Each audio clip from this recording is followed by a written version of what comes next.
Bienvenidos a Aprende Derecho.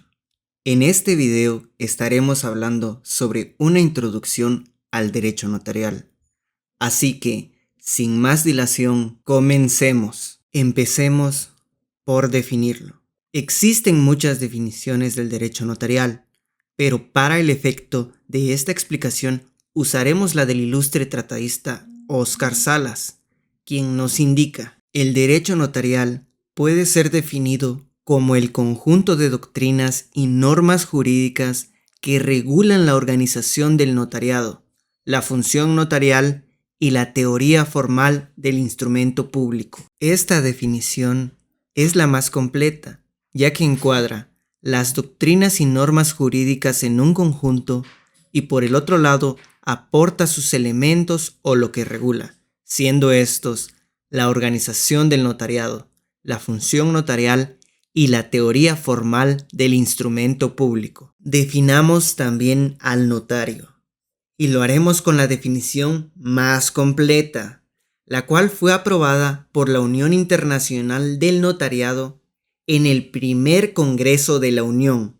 celebrado en Buenos Aires en 1948, la cual dice: el notario es el profesional del derecho encargado de una función pública que consiste en recibir, interpretar y dar forma legal a la voluntad de las partes, redactando los instrumentos adecuados a ese fin, confiriéndoles autenticidad, conservando los originales de estos y expediendo copias que den fe de su contenido. En su función está contenida la autenticación de hecho. Continuando, puede que te preguntes, entonces, ¿cuál es el objeto del derecho notarial? Y en respuesta a esta interrogante, podemos afirmar que el objeto del derecho notarial es la creación del instrumento público. Ahora bien, hablemos de las características del derecho notarial. Óscar Salas, doctor del derecho, nos presenta que algunas de sus características más importantes son las siguientes. Inciso A.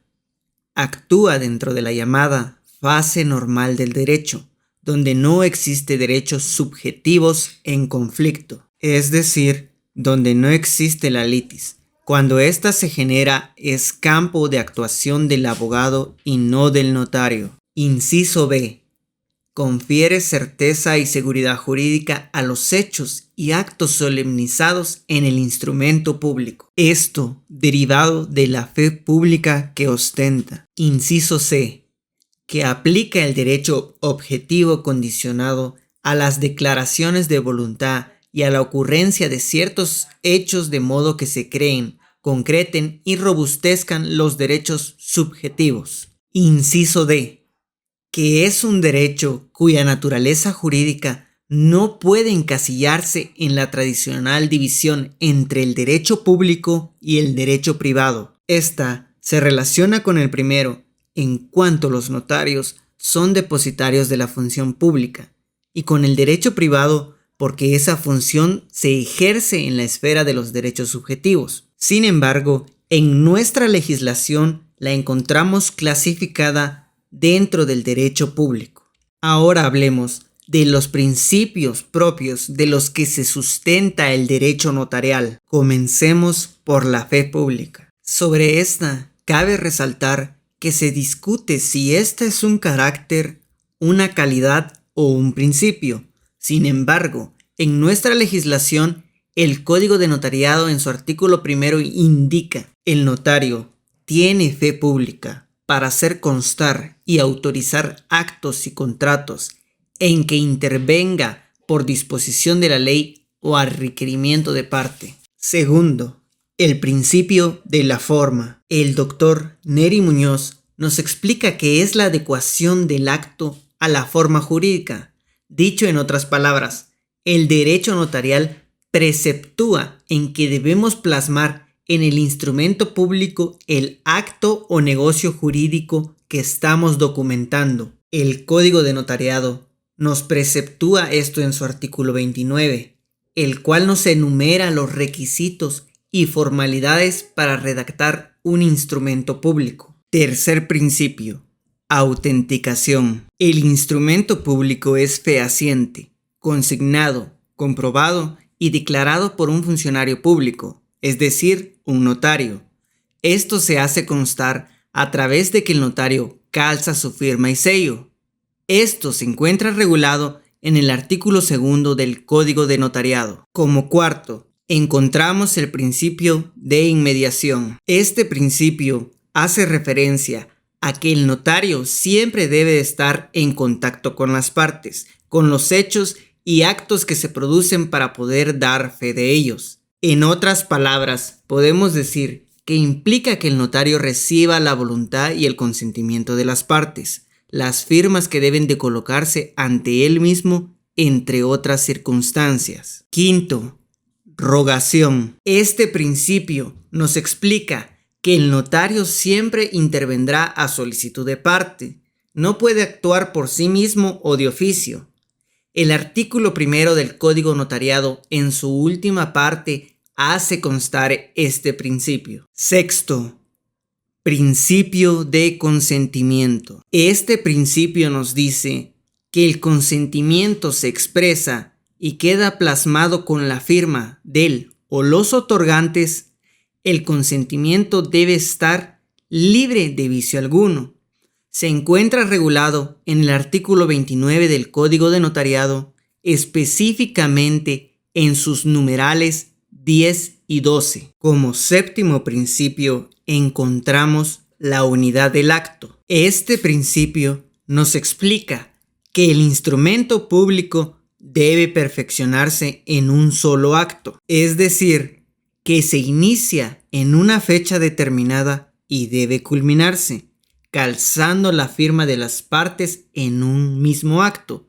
No puede hacerse que un día firme una de las partes y días después firme la otra parte. No es legal. Octavo principio: seguridad jurídica. Este va muy de la mano con el principio de fe pública. Se basa en la misma y por ende los actos que legaliza el notario son ciertos. Existe certidumbre. El Código Procesal Civil y Mercantil expresa que los instrumentos autorizados por notario producen fe y hacen plena prueba. Artículo 186 del mismo. Noveno, el principio de publicidad. Hace referencia a que los actos que autoriza el notario son públicos y podrán consultarse por cualquier persona que tenga interés en presencia del notario, exceptuándose los testamentos y donaciones por causa de muerte, mientras vivan los otorgantes, pues solo a ellos corresponde ese derecho. Esto se encuentra regulado en el artículo 22 del Código de Notariado. Décimo principio: unidad de contexto. Cualquier disposición que se emita para crear, suprimir o modificar los derechos y obligaciones de los notarios contenidos en el Código de Notariado deben hacerse como reforma expresa a la misma a efecto de conservar la unidad de contexto. Décimo primer principio: función integral. Este principio hace referencia a la función total que debe llevar a cabo el notario, las obligaciones posteriores objeto de un acto o contrato determinado, las cuales debe de cumplir o efectuar. Un ejemplo común es la autorización de un matrimonio. La obligación radica en autorizar un matrimonio, la cual se efectúa al autorizar el acta notarial, pero su función no finaliza aquí,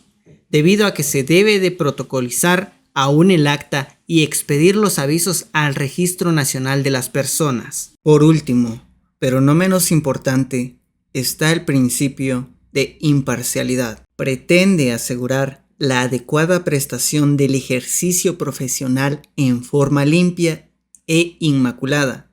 El notario no sesgará la redacción de documentos según su conveniencia o interés. En otras palabras, podemos decir que el notario debe actuar de manera imparcial y objetiva en todos los actos o contratos otorgados en su presencia y ofrecer el mismo trato a todos sus clientes. Habiendo hablado ya de los principios propios del derecho notarial, nos corresponde ver cuál es la fuente del derecho notarial o en qué se basa este derecho. Y esto lo encontramos regulado en el artículo 2 de la Ley del Organismo Judicial. Artículo 2. Fuentes del derecho. La ley es la fuente del ordenamiento jurídico. La jurisprudencia la complementará.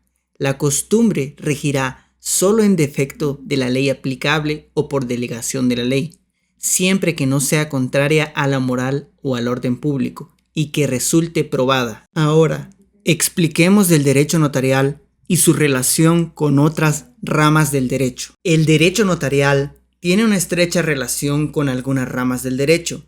Inclusive, podríamos decir que de cierta forma dependen unas de las otras, las cuales son: inciso A, derecho civil. El derecho civil regula muchas instituciones. Entre estas encontramos las reguladas en su libro quinto, las cuales tratan sobre los contratos, los cuales son el contenido del instrumento público. Algunos tratadistas afirman que esta es la relación más fuerte. Inciso B, con el derecho mercantil. El derecho mercantil de igual forma regula los contratos, tales como las sociedades mercantiles, que por ser solemnes necesariamente deben constituirse o modificarse por escritura pública. Inciso C, derecho procesal civil. Esta relación está basada en la formalidad, ya que ambas nos dan requisitos formales, salvo la diferencia de que el derecho procesal civil se aplica cuando existe litis, en cambio el derecho notarial no. Inciso D, derecho administrativo. La relación con el derecho administrativo no se contrae solamente a los avisos que se pudieran dar, sino que en algunos casos resulta siendo un recaudador del fisco. Esto es muy común cuando se paga un impuesto sobre un negocio. Inciso E, derecho registral. El tratadista Luis Carral y de Teresa dice que tanto el derecho notarial como el derecho registral persiguen la seguridad jurídica. Esta relación estriba en que casi todos los instrumentos realizados por el notario llegan en definitiva a los distintos registros públicos del Estado. Bueno, hasta acá terminamos con una primera parte de este curso de introducción al derecho notarial. Si este video te ha sido de ayuda o te ha aportado algo, por favor, no te olvides de suscribirte, que con esto nos estarás ayudando para la creación de nuevo contenido. De igual forma, en la descripción te dejamos el enlace para más de nuestros videos. No te olvides, el porvenir está en tus manos. Autoedúcate con Aprende Derecho.